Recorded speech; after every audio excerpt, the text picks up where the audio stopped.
Welcome to Midnight Whispers, where the night doesn't whisper, it warns. As you lie in the safety of your bed, imagine footsteps in the forest, eyes watching from behind the trees, and truths too terrifying to ignore. These aren't just stories, they're echoes from the shadows, real accounts whispered under breath by those who survived.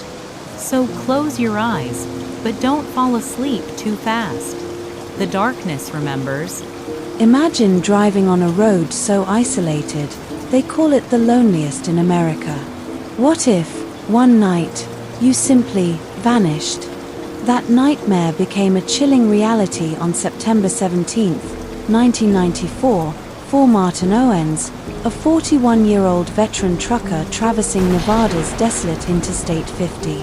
Owens, a creature of habit, checked in with his dispatcher at 1:15 a.m. from a rest stop near Eerie, his 70,000-pound Peterbilt running smoothly, a refrigerated trailer of produce on schedule for Sacramento.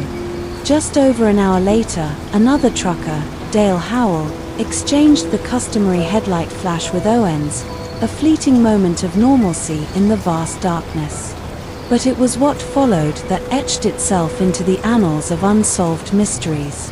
At 3:07 a.m., Owens's rig passed the highway's only traffic camera, cruising at a normal speed. This was the last confirmed visual of Martin Owens. Then, at 3:43 a.m., his voice crackled over CB Channel 19, agitated, panicked. "They're riding my bumper. Can't see anything but those damn lights," he shouted, advising his anonymous pursuer to back off. Just 3 minutes later, his voice, now laced with sheer terror, cut off abruptly. "They're trying to run me off the road. Oh God, they're coming alongside me now." Two truckers, miles behind, reported seeing distant headlights swerve violently off the road, followed by a fleeting flash of light. By the time they reached the spot 15 minutes later, there was nothing. No truck. No debris. Nothing. A massive search was launched. Law enforcement retraced his route, finding no skid marks, no evidence of an accident. How could a 70,000-pound tractor-trailer vanish without a trace from a major highway? 2 days later, a harrowing discovery. Tire tracks led 7 miles into the rarely used desert, then simply *ended star. No truck, no trailer, no Martin Owens. The case deepened into an abyss of baffling questions. His wallet was found 30 miles north, untouched, ruling out robbery. 3 weeks later, his CB radio was found, damaged, with unidentifiable fingerprints. Other truckers reported being aggressively followed by vehicles with unusually bright headlights on that same stretch of I-50, one even forced off the road by an unmarked white van. A suspect in a cargo theft ring mentioned a trucker job that went bad out on 50, only to die in his cell in an apparent suicide before further interrogation. Years later, a partial VIN plate from his truck was found in an abandoned mining site, 35 miles from where he vanished. A 2012 Polaroid, shared by a former truck stop waitress, hinted at his blue Peterbilt parked inside a massive hangar-like structure, its license plate deliberately obscured. What happened to Martin Owens? Was it a sophisticated cargo theft gone tragically wrong, spiraling into a desperate attempt to erase all evidence? Or did he, in the quiet solitude of the loneliest road, witness something he wasn't meant to see, and was silenced as a result? The chilling absence of physical evidence continues to haunt investigators, making it a required study for Nevada state troopers and a grim reminder for truckers who now often travel that stretch in informal convoys, fearing the isolation that could make them the next to vanish. What chilling lessons did this case offer about the inherent vulnerability of truckers in remote areas? While the Owens case left investigators grasping at shadows, hinting at hidden forces, a different, even more methodical terror was taking root hundreds of miles away, transforming seemingly safe havens into hunting grounds. In October 1998, just 4 years after Owens disappeared, Thomas Malone, a reliable 38-year-old trucker, pulled into the Cactus Creek Rest area on Highway 91 in southern Utah. His distinctive red Kenworth was captured on security camera at 11:37 p.m. By morning, the truck remained, door ajar, engine cold. Malone was gone. Like Owens, there were no signs of struggle, his wallet untouched, a half-finished coffee cup on the dash. It was as if he'd simply stepped out and vanished into the thin desert air. What made it truly baffling was Malone's clockwork reliability. He never missed a check-in. His disappearance might have been an isolated mystery if not for Dolene Wilcox, 42, an exceptionally cautious female long-haul driver who pulled into the same Cactus Creek Rest area 6 weeks later. She called her sister, noting only one other vehicle, a dark sedan, in the lot. By dawn, Wilcox too had vanished. But unlike Malone, the security camera offered a chilling clue. At 2:17 a.m., a figure approached her truck. After a brief conversation, Wilcox inexplicably climbed down and walked off camera with the unidentified visitor. Neither returned. How could two seasoned drivers simply disappear from the same place, one seemingly walking away willingly? The FBI joined the multi-agency investigation, now convinced they were hunting a serial abductor. Then, a horrifying breakthrough. 3 months later, Malone's wallet was found 30 miles away, along with a woman's work boot matching Wilcox's, and, most chillingly, a small notebook containing a list of truck driver names, including Malone and Wilcox. 3 other names were crossed out, 2 of which were quickly linked to unsolved missing person cases. The third, Franklin Weber, was very much alive. He'd narrowly escaped an attempted abduction at Cactus Creek in July 1997 by a man claiming to be a stranded motorist. When Weber refused to open his door, the stranger became agitated, threatening to add him to the collection before fleeing. Weber's description of the man matched the figure seen in the security footage with Wilcox. He added a crucial detail. The man spoke with an educated accent using surprisingly formal language. The hunt intensified, but the perpetrator seemingly vanished. Then, in January 2000, a gruesome discovery in an abandoned mine shaft 15 miles from Cactus Creek, Thomas Malone's remains. The medical examiner's report painted a horrifying picture.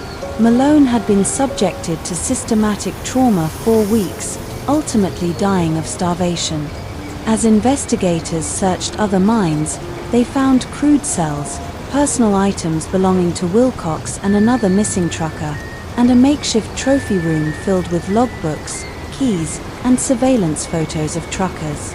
Most disturbing was a detailed journal describing the abductions and captivity in cold, clinical language, referring to victims not by name but by number, detailing their responses to isolation and privation as if conducting experiments. What kind of mind could conceive of such a horrific experiment?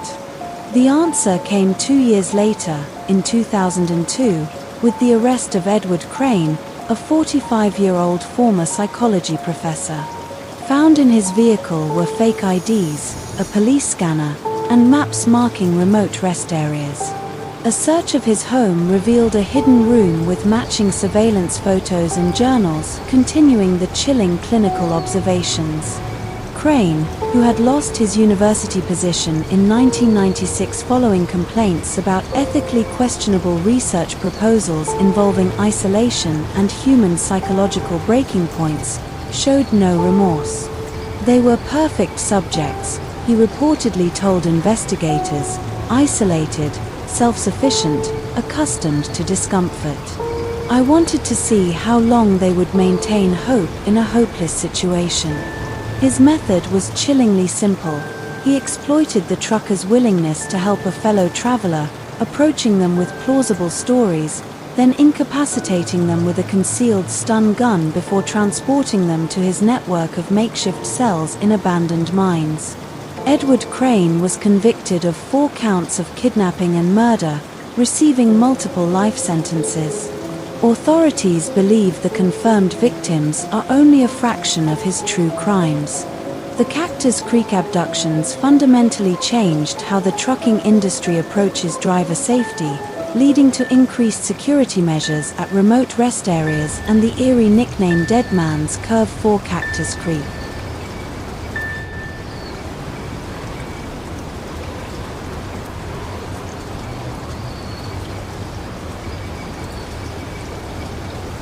The most unsettling aspect of the case is how easily Crane exploited the culture of mutual aid that exists among long-haul truckers, turning their best instincts into a fatal vulnerability. Consider how easily their best instincts were weaponized. The horrors of Edward Crane exposed how easily trust could be weaponized.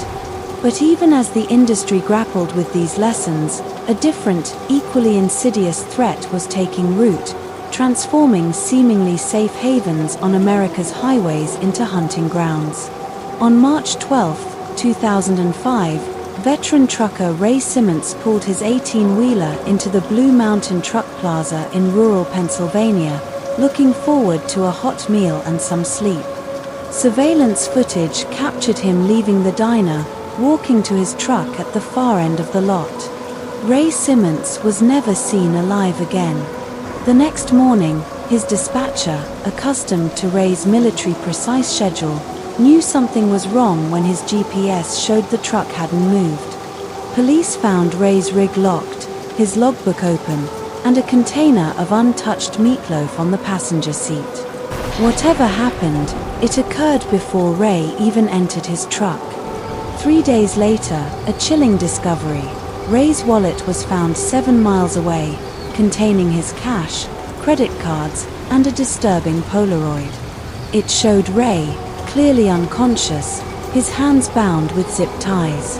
The FBI joined the case, noticing a dark SUV on the truck plaza's security footage, circling the lot before Ray vanished, then quietly leaving. The investigation stalled until 13 days later, when trucker Elaine Corbett pulled into the same plaza. While photographing her rig, she noticed something unsettling, a flash of movement underneath the trailer next to hers. A person, crawling on their belly between the wheels. Corbett retreated, locked her doors, and called 911. The lurker was gone by the time police arrived, but Corbett's photos provided the first clear image of the suspect, a man in dark clothing, holding a telescoping rod with a wire loop, eerily similar to an animal control catch pole. 2 months later, the breakthrough came from a rural road accident. The driver, Howard Keegan, 42, had crashed his SUV into a tree. Inside his vehicle, police found a terrifying collection, zip ties identical to those used on Ray, a telescoping catch pole, syringes containing a powerful sedative, and Ray Simmons's company ID badge. A locked toolbox in the trunk held dozens more Polaroids, showing not just Ray, but 5 other men, all unconscious or semi-conscious in similar poses. A search of Keegan's abandoned dairy farm revealed the horrifying truth: a converted milk house with reinforced doors, blacked-out windows, a metal-framed bed bolted to the floor with restraint points, and a drain in the center. Forensic teams found hair and blood samples from multiple individuals, including Ray. On a workbench, notebooks filled with detailed surveillance notes on truckers, their routes, schedules, habits. Keegan, a former trucker who'd lost his license and briefly worked as a janitor at Blue Mountain Plaza, had developed a horrifying methodology. He frequented online forums dedicated to serial killers, expressing admiration for their methods. He would identify victims, follow them, then lie in wait. Using the catch pole, a tool that allowed him to maintain distance, he'd deliver a debilitating injection of sedatives, then then transport his unconscious victims to his makeshift cells. Howard Keegan never spoke about his crimes, suffering head trauma in the crash and later dying by suicide in custody. But cadaver dogs at the dairy farm found the grim answer to Ray Simmons's disappearance. Buried in shallow graves were Ray and 4 other victims. The Keegan case sent shockwaves through the industry, confirming fears about the dangers lurking in the blind spots of America's highways. Truck stops implemented new security measures, and drivers, like Elaine Corbett, whose quick thinking helped break the case, began forming informal convoys, maintaining radio contact, and adopting a buddy system.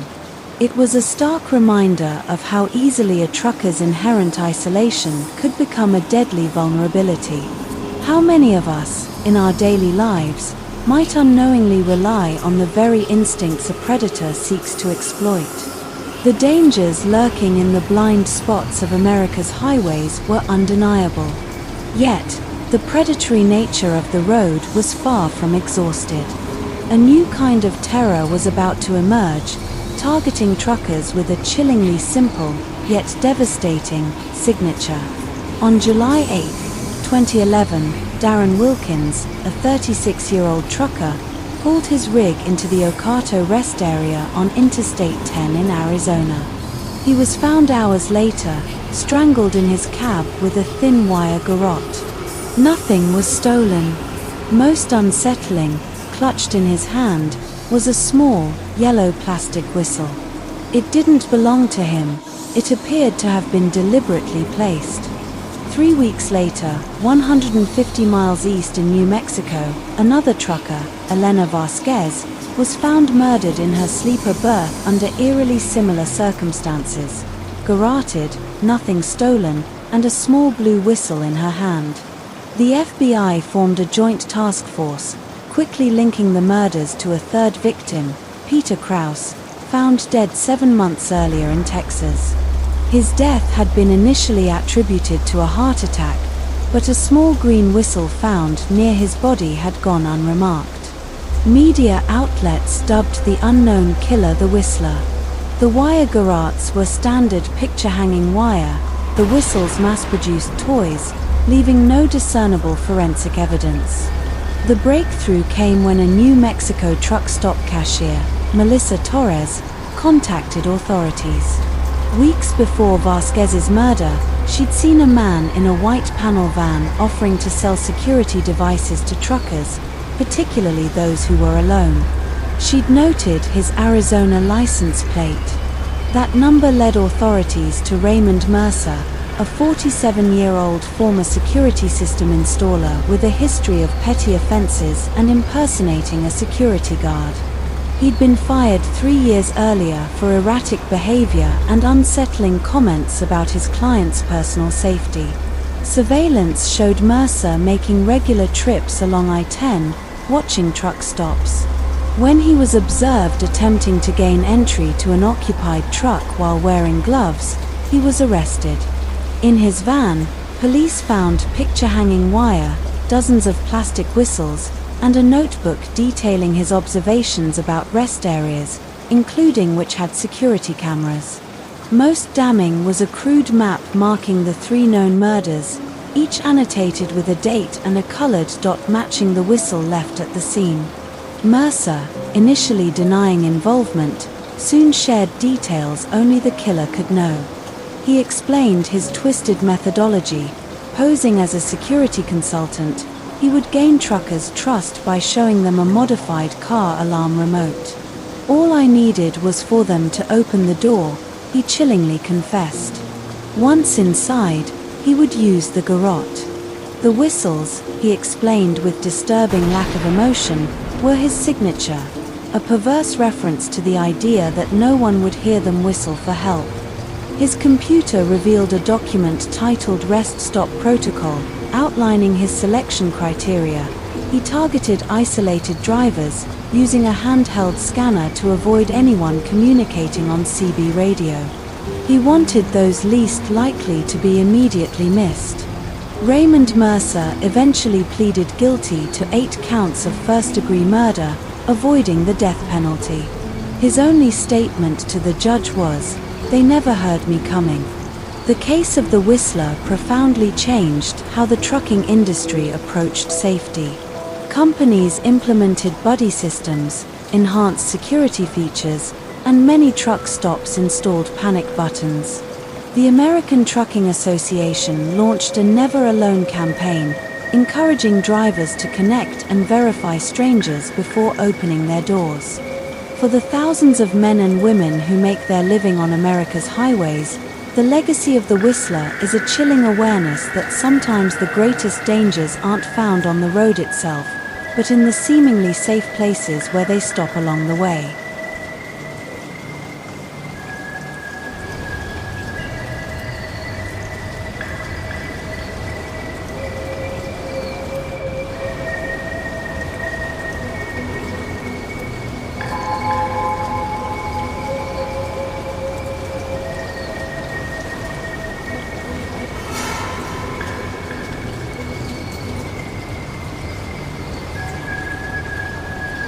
Think about it. How vulnerable are we when our basic trust in a stranger can be weaponized against us? So far, we've explored the chilling reality of human predators on the road. But not all dangers come from hidden figures. Sometimes, the true horror lies in the very structures designed to keep us safe, or in the unseen risks we haul every day. What if the greatest threat isn't a shadowy figure, but the very infrastructure meant to protect you? Or the silent, lethal cargo in your trailer? On the bitterly cold night of February 3, 2011, veteran trucker Michael Kaufman was making his regular run across Michigan's Highway 37. 44 years old, with a decade of navigating the Detroit to Upper Peninsula route, Kaufman was a pro. He'd checked the forecast, challenging, but nothing he hadn't handled before. As he approached the Harbor Springs Bridge, a concrete and steel structure spanning a deep ravine, a landmark he knew well, his dash cam captured perfectly clear roads. But what it couldn't detect was the nearly invisible sheet of black ice that had formed across the bridge's surface. In an instant, his rig began to slide. Kaufman, trained and experienced, fought to regain control, but the massive trailer jackknifed, skidding sideways across both lanes. Then, the unthinkable happened. The trailer struck the bridge's guardrail, and a 10-foot section, designed to protect, simply collapsed. The dash cam recorded Kaufman's single, desperate shout before his 18-wheeler tore through the opening and plummeted 70 feet towards the frozen Pine River below. By all accounts, Michael Kaufman should have died. But in a twist of fate, he was thrown from the cab, landing on the ice, severely injured but conscious. His first words to the paramedics who found him were chillingly clear: "Something's wrong with that bridge. The rail just went." What followed was an investigation that exposed a shocking betrayal of public trust. Michigan Department of Transportation engineers found the guardrail section had extensive internal corrosion, invisible from the outside. More damning still, its anchoring system had been improperly maintained during a repair 5 years earlier. Even more disturbing, authorities uncovered a pattern: 6 previous accidents at that very bridge during winter months, all dismissed as routine, all repaired cosmetically without true structural assessment.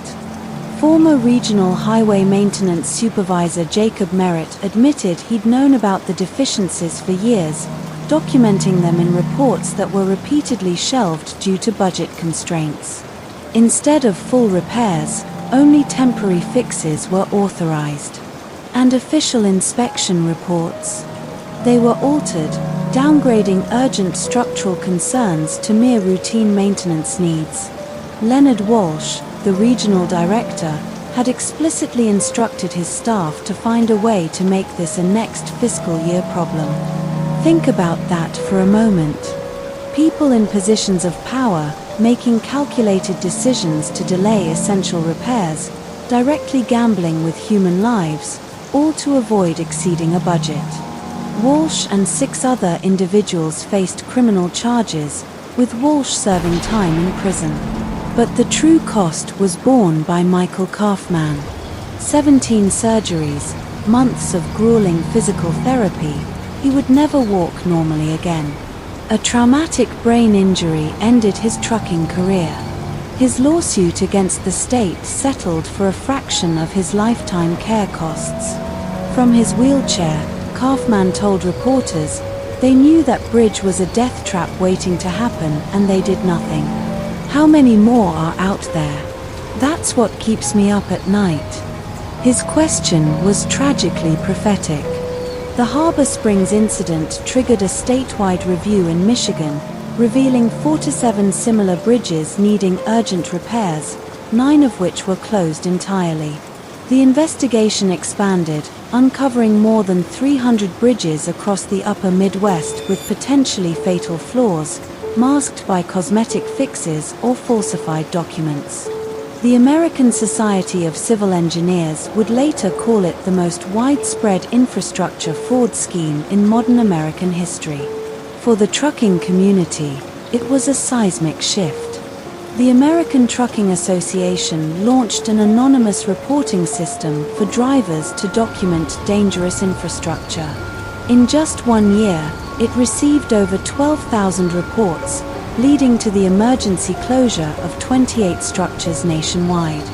Truckers, once focused on the road itself, now had to worry about the very ground beneath their tires. Many began refusing assignments involving older bridges in winter. The psychological impact was profound.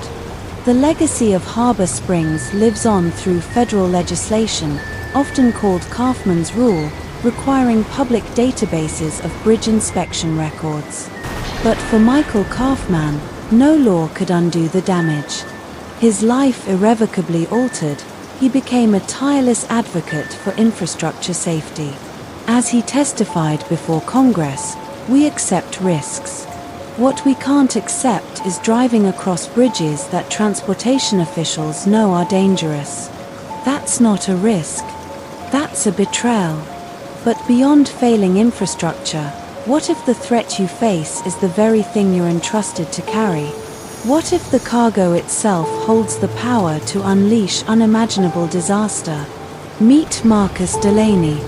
For 8 years, he'd been one of transcontinental shipping's most reliable hazardous materials drivers, handling everything from industrial chemicals to medical waste with a spotless safety record. His meticulous nature made him the first choice for the most sensitive or high-value cargo. This reputation led to his assignment on October 12, 2016, a transport that would expose a terrifying reality about America's hazmat system. Delaney arrived at an unmarked facility outside Boise, Idaho. Security was extreme. He surrendered his phone, was escorted by armed guards. The shipment, classified Level 4 containment, the highest protocol for non-nuclear materials.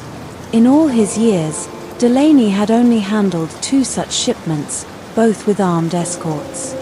This one had none. Budget cuts, the coordinator shrugged, pointing to satellite monitoring as the replacement.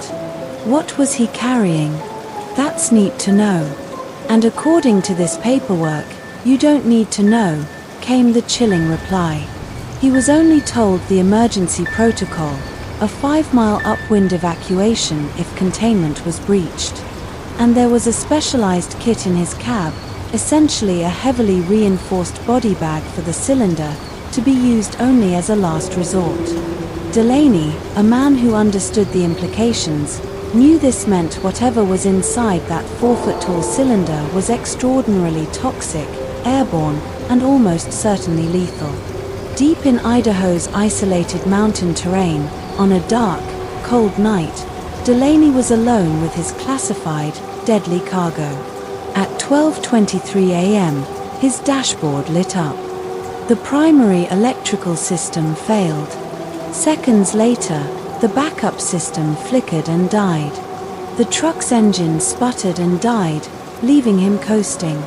The specialized cooling unit for his trailer, vital for this cargo, would only run for 30 more minutes on backup batteries. Then, he heard it.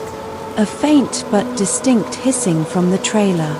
Every hazmat driver's worst nightmare. He pulled over, checked the external monitoring panel. The internal temperature was 57 degrees Fahrenheit and rising, 20 degrees above normal. And the atmospheric sensor showed trace amounts of an unidentified compound. Containment was failing.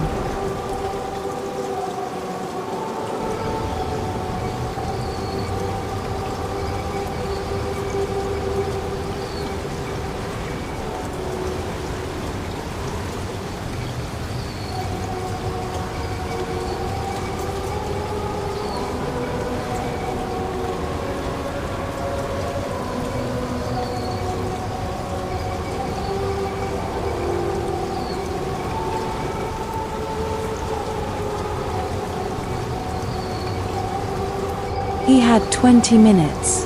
Delaney faced an impossible choice: try to fix the system, deploy the body bag kit, or initiate intentional isolation, sacrificing the cargo to save lives, moving it as far from population as possible, securing it, and evacuating himself. Given his location, 30 miles from the nearest town, his choice was clear. His secure comm unit crackled. Transport 87, be advised, we're detecting containment anomalies via satellite thermal imaging. Breach is likely within 15 minutes. Request immediate airspace restriction and evacuation order for 5-mile radius. The gravity of his words was not lost on the monitoring team. Understood. Transport 87. Emergency protocols activated. You are now our only eyes on site. Donning his hazmat suit, offering only limited protection, Delaney unlocked the trailer doors. The hiss was louder. Frost had formed along a hairline crack in the cylinder, and a thin, deadly vapor escaped. He worked quickly, manually maneuvering the cylinder into the reinforced containment bag, sealing it. 7 minutes. 7 minutes of exposure to an unknown, lethal compound. With the cylinder secured, Delaney resealed the trailer. His oxygen tank showed 22 minutes remaining. He didn't wait for help. Following the intentional isolation protocol, he drove the disabled truck onto a remote fire access road, half a mile from the highway, parking it as far from potential civilian exposure as possible. Then, he hiked back to the highway. Highway patrol found him walking alone at 1:17 a.m. The hazmat team reached the abandoned truck hours later. The temperature inside the trailer was a scorching 112 degrees, but the containment bag had held. It had prevented what investigators would later confirm could have been a catastrophic exposure to an experimental compound designed for rapid deployment in conflict zones. Marcus Delaney spent 3 days under medical observation. No immediate symptoms, but 5 years of monthly screenings would follow. The incident led to a congressional investigation and sweeping reforms for escort requirements on Level 4 transports. The exact nature of the material remains classified. Delaney never drove hazmat again. The psychological trauma of those 7 minutes, exposed to an unseen killer, was too profound. He now works as a safety consultant, training new generations of drivers. Delaney's experience is a chilling reminder of the immense, silent responsibility shouldered by hazmat truckers. They move materials most people don't know exist, through places most people will never see, with consequences most people can't even begin to imagine. It makes you wonder, what else is out there, silently rolling down our highways, just one mechanical failure away from catastrophe?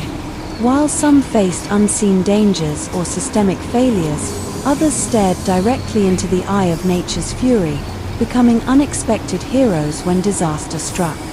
When highways turn into war zones of fire and ice, who are the last ones standing?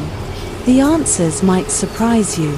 Sound, harsh wind building, then a sudden shift to serene music, then the faint crackling of fire, then back to serene music. We've explored the shadows that lurk on America's roads, the hidden dangers, the deliberate malice, and the systemic failures that put lives at risk. But the highway also calls forth a different kind of story. Stories not of victims, but of valor.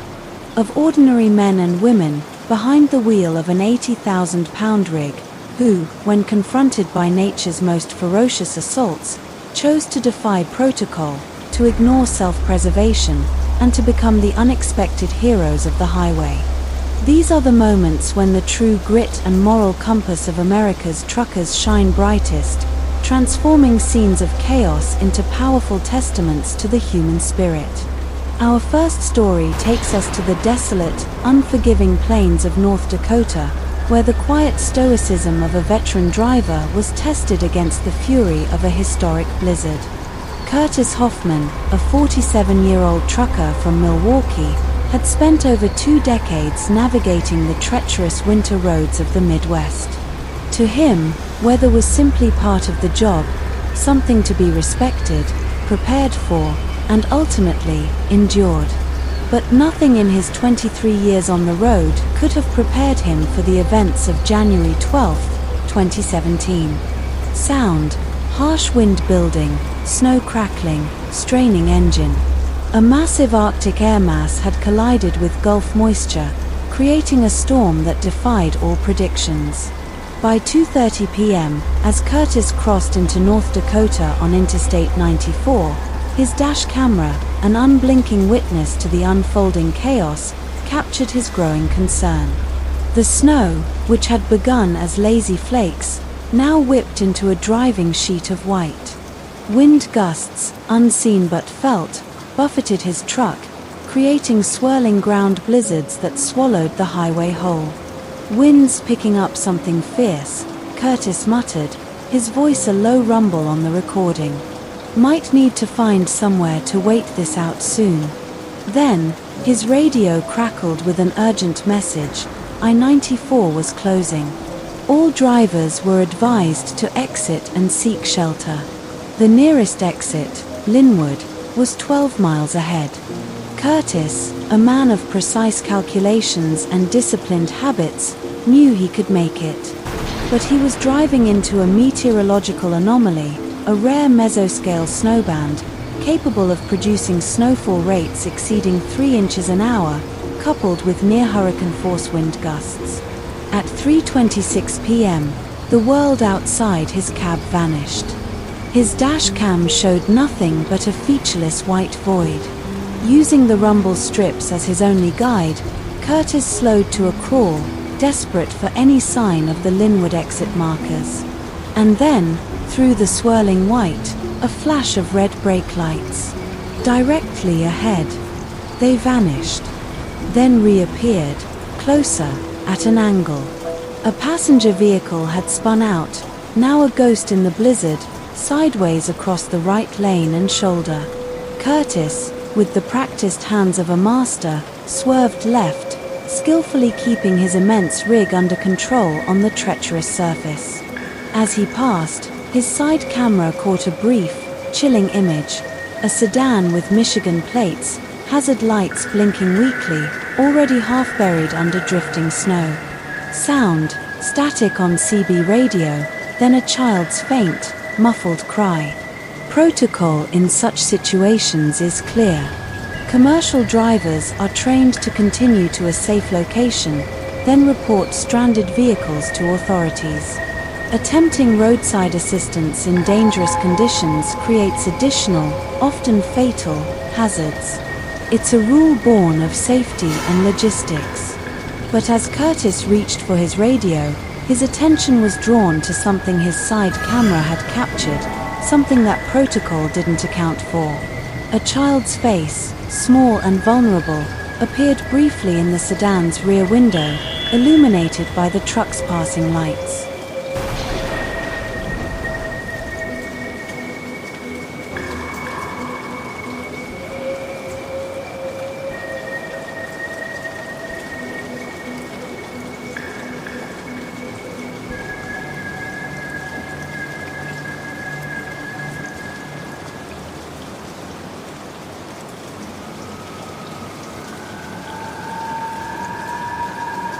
In that single, agonizing moment, professional procedure collided with human instinct.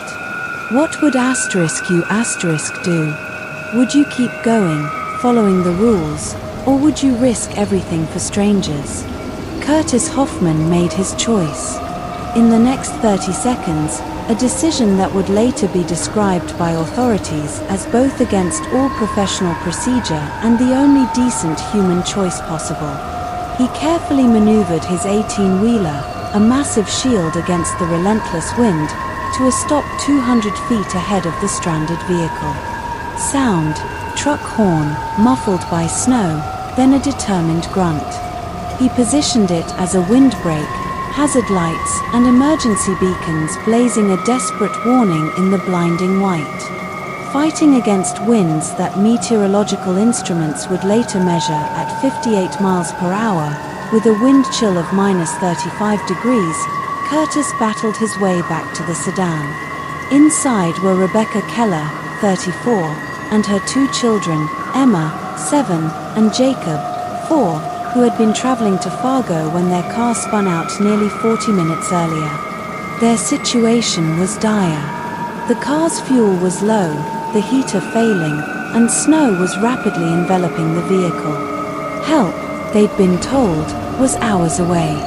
Hours they didn't have. I knew immediately they wouldn't survive, Curtis later testified. The boy was already showing signs of hypothermia. They needed shelter immediately. He helped the family to his truck, carrying young Jacob through snowdrifts that, in places, reached above his knees. The 200-foot journey took nearly 15 brutal minutes.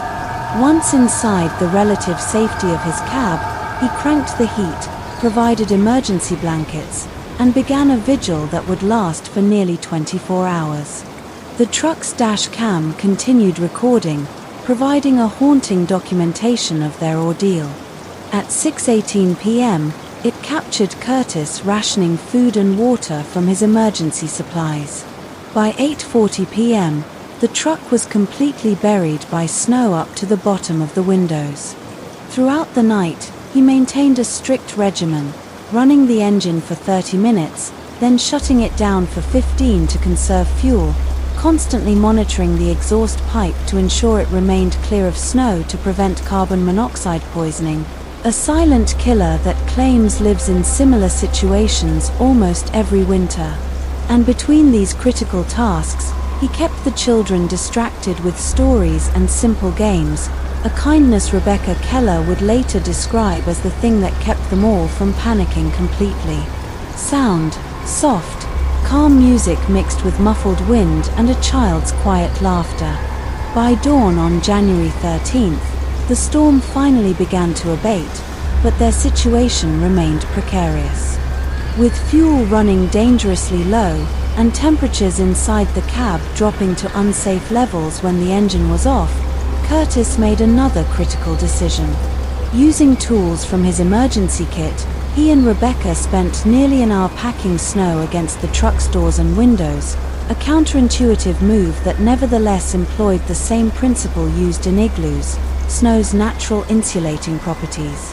This improvised measure bought them precious additional hours.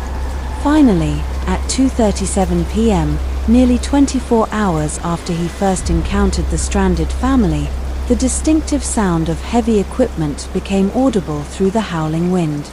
A North Dakota Department of Transportation snowplow, followed by emergency medical services and highway patrol, finally reached their location. The rescuers were stunned. All 4 survivors were in relatively good condition, despite their extended exposure to one of the worst winter storms recorded in the region in decades. While 17 people lost their lives in that blizzard, Rebecca Keller and her children were statistical anomalies, survivors of conditions that, by all normal metrics, should have been fatal. Curtis Hoffman's story reverberated through the trucking community, leading to industry-wide changes. His employer, initially issuing a formal reprimand for deviating from safety protocols, quickly reversed course amidst immediate and intense public backlash, establishing the Hoffman Winter Safety Initiative, providing enhanced emergency training and equipment for all their drivers.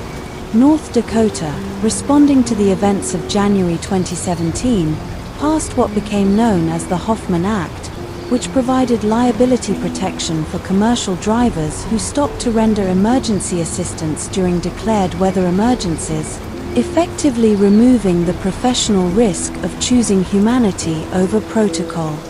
Curtis, who never considered himself a hero, became an outspoken advocate for humanitarian response. As he often says, in the worst conditions, the only resource that matters is each other. It's a powerful message that asks us all to consider, when faced with the ultimate test, what choice would you make? Could you make that difficult decision? From the icy grip of a blizzard, we now turn to the scorching fury of a wildfire, and another trucker who refused to yield to catastrophe. Teresa Blackwell, a 39-year-old veteran from Eugene, Oregon, had driven the Interstate 5 corridor in California dozens of times in her 15-year career.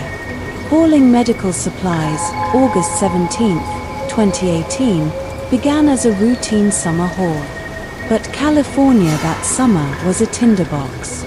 Sound, gentle crackling fire, then building into a roar, wind picking up. The Cedar Creek fire, initially a low priority, shifted dramatically with unexpected winds, racing toward I-5 with shocking speed. By noon, it had exploded from 8,000 to over 25,000 acres, outpacing any ability of fire authorities to issue timely warnings. Teresa's truck was one of approximately 60 vehicles, including 7 other commercial rigs, that found themselves caught on a 20-mile stretch that would soon become a corridor of fire. Her dash cam, recovered later, captured the alarming transformation of the environment around her truck. In less than 20 minutes, visibility dropped from clear conditions to less than a quarter mile as smoke engulfed the highway. Embers began raining down on the road, carried by winds that had intensified to nearly 50 miles per hour. At 1:47 p.m., traffic stopped. Through her windshield, Teresa could see California Highway Patrol officers frantically directing vehicles to pull to the shoulders. "They're saying the fire jumped the ridge," a panicked voice reported over the CB. "It's coming straight for the highway." Teresa's voice, remarkably steady despite the escalating danger, cut through the static. "Everyone stay calm. We've got concrete under us and clearing on both sides of the road. If we stay in our vehicles, we should be okay." Her assessment, while logical, failed to account for the extraordinary intensity of the approaching firestorm. At 2 p.m., the main front of the Cedar Creek fire reached the highway embankment. Winds gusting over 60 miles per hour pushed the flames upslope with explosive force, creating what fire scientists call a flame tsunami. A massive wall of fire, moving faster than a person can run. Teresa's dash cam recorded the moment of impact as the fire front struck the line of stranded vehicles. Sound, intense roar of fire, cracking wood, desperate shouts, extreme heat sounds. In seconds, visibility dropped to near zero as superheated smoke enveloped the highway. Through the darkness, flashes of intense orange illuminated trees exploding into flames along both sides of the road. The temperature inside Teresa's cab, according to her truck's environmental sensors, spiked from 92 degrees to over 120 within minutes.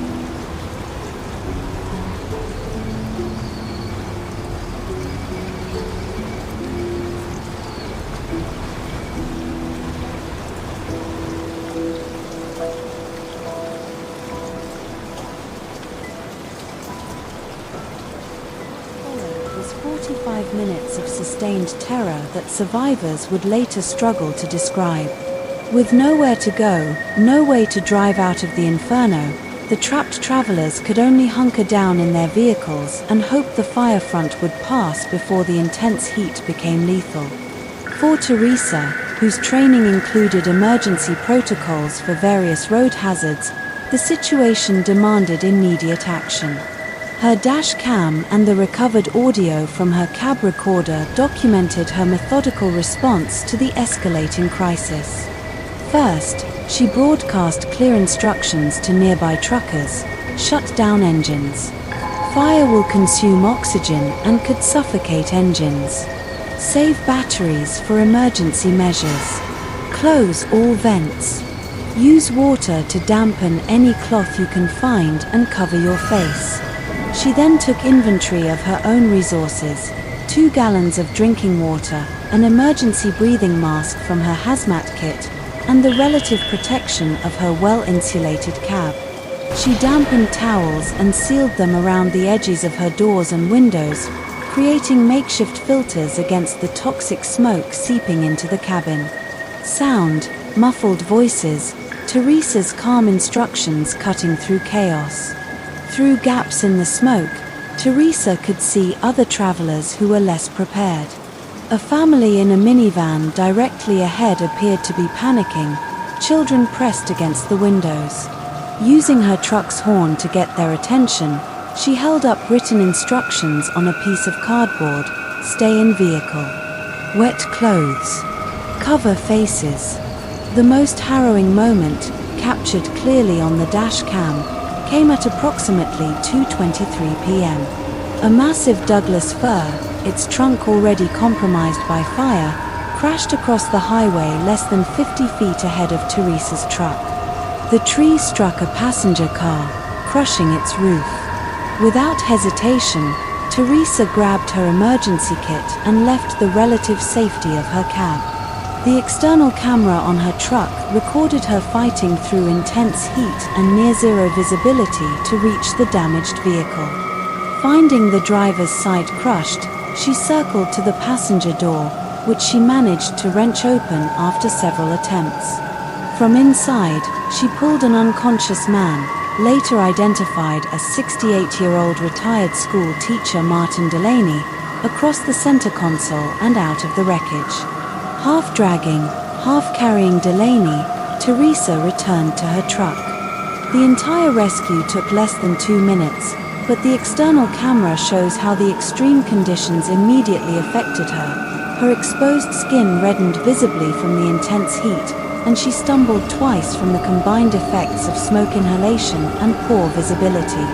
Back in her cab, with the injured Delaney, Teresa radioed her situation to any emergency responders who might be monitoring the frequency. I've got an injured civilian, male, approximately 70, unconscious but breathing. Significant head laceration. Vehicle crushed by fallen tree at mile marker 752. Immediate medical evacuation needed. The response came not from emergency services, but from another trucker a quarter-mile ahead. No way in or out right now. Fires across the entire road about a mile north. We're completely cut off.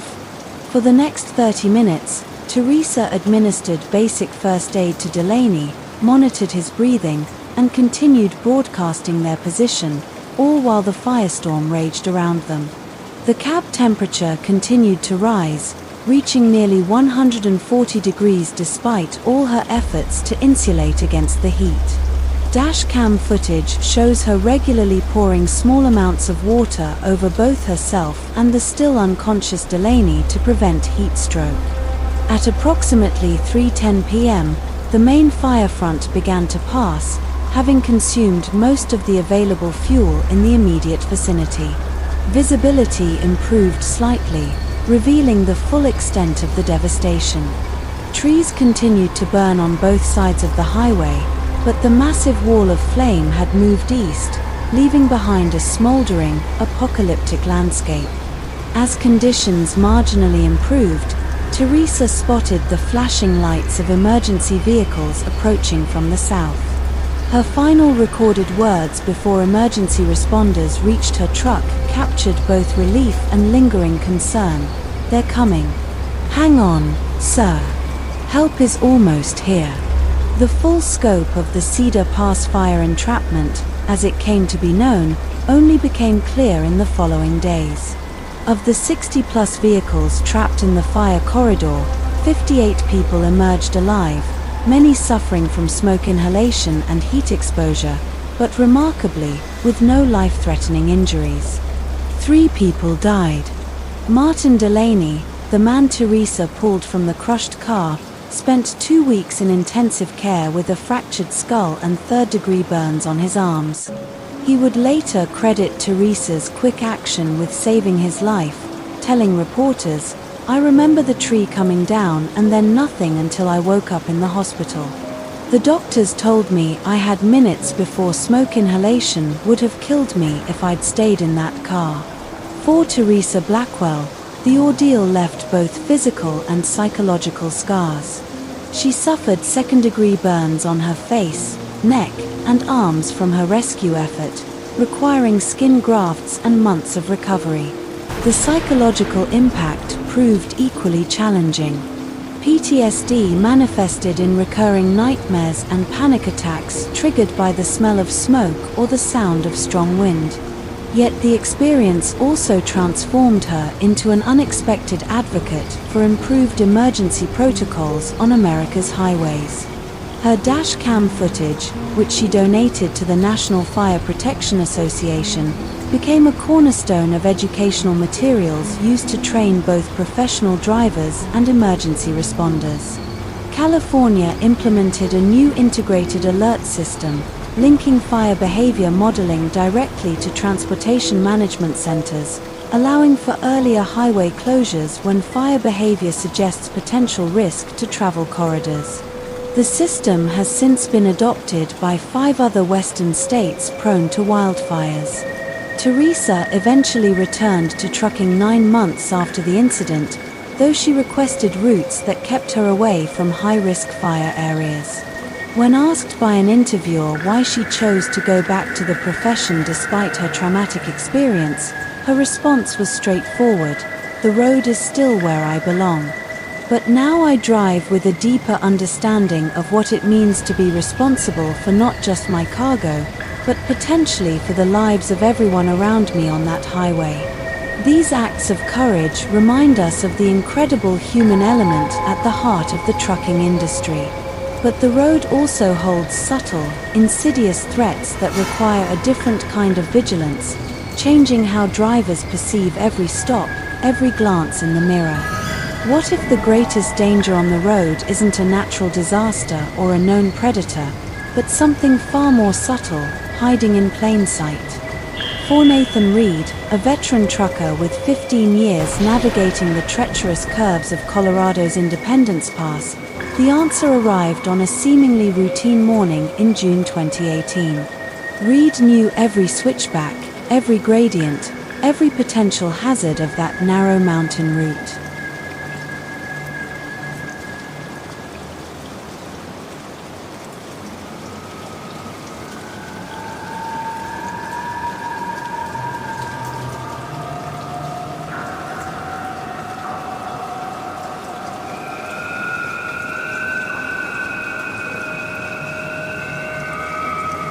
But what he encountered that day wasn't on any map.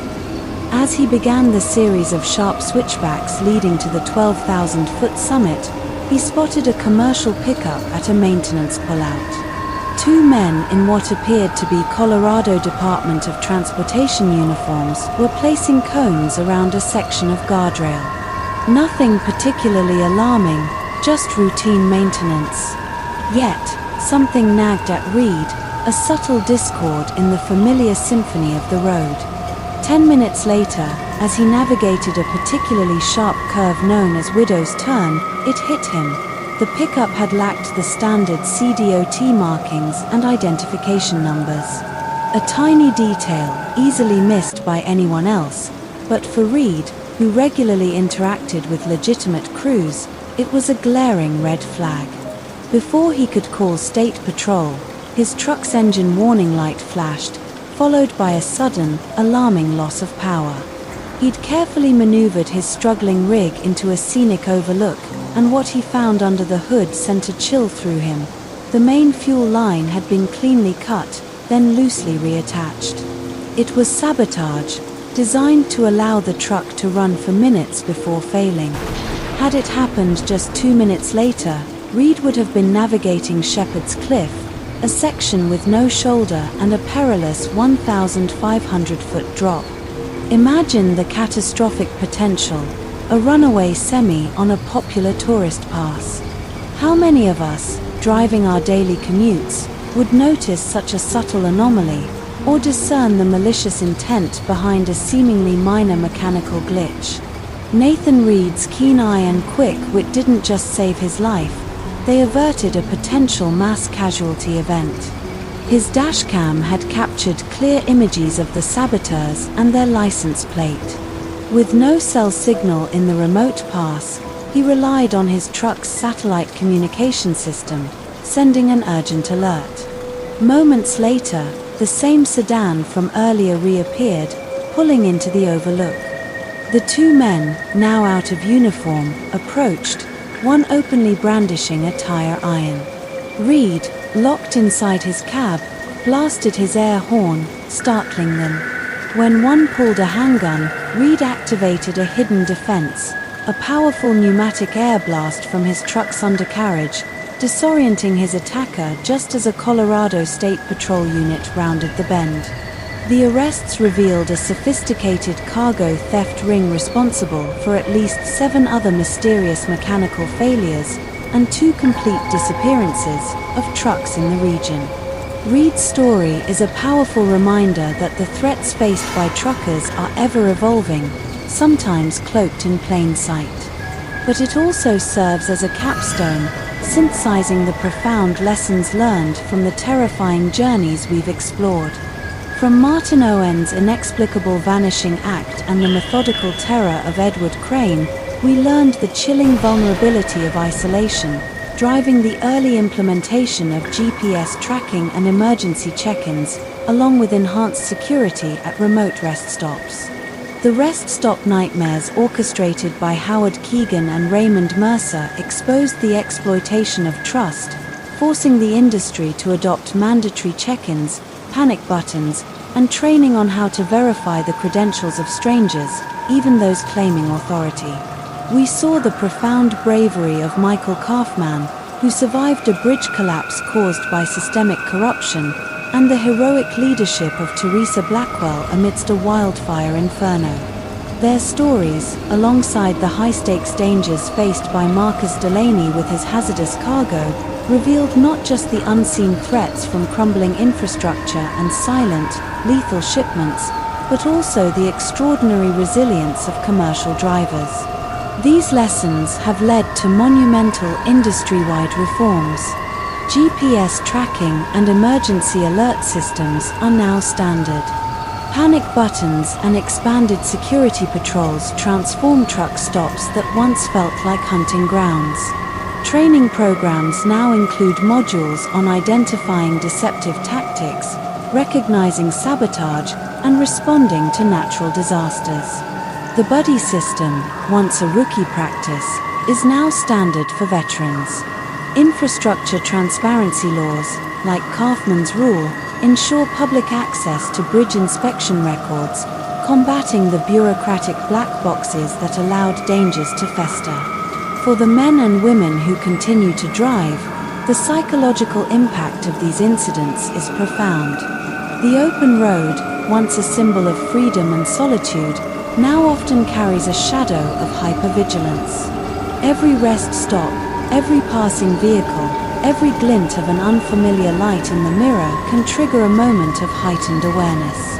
As veteran trucker Janet Howell once observed, "We're the most visible invisible people in America. Everyone sees our trucks, but few people think about the vulnerable human being inside that cab. Often alone, often in the middle of nowhere, just trying to do their job."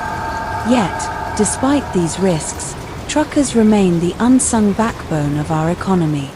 They move our food, our fuel, our medical supplies, navigating not just weather and traffic, but a complex landscape of human and systemic dangers. Their profession is more than a job, it's a constant act of resilience, a daily negotiation with the unexpected. The stories we've shared, from vanishing rigs on desolate highways to heroic acts amidst infernos, remind us that the trucking industry is a microcosm of America itself, vast, complex, and filled with both immense challenges and extraordinary human spirit. They remind us that danger isn't always a dramatic accident. Sometimes it's the quiet predator in the blind spot, the corroded bolt hidden from view, or the subtle shift in human behavior. So, the next time you see an 18-wheeler thundering down the highway, consider the person behind the wheel. The individual who, by simply doing their job, faces a unique crucible of risks, and whose unwavering vigilance keeps not just their cargo, but often entire communities, safe. Their commitment to the road, forged through experience and illuminated by the countless lessons learned from those who came before them, is a testament to the enduring human spirit in the face of an ever-present blind spot.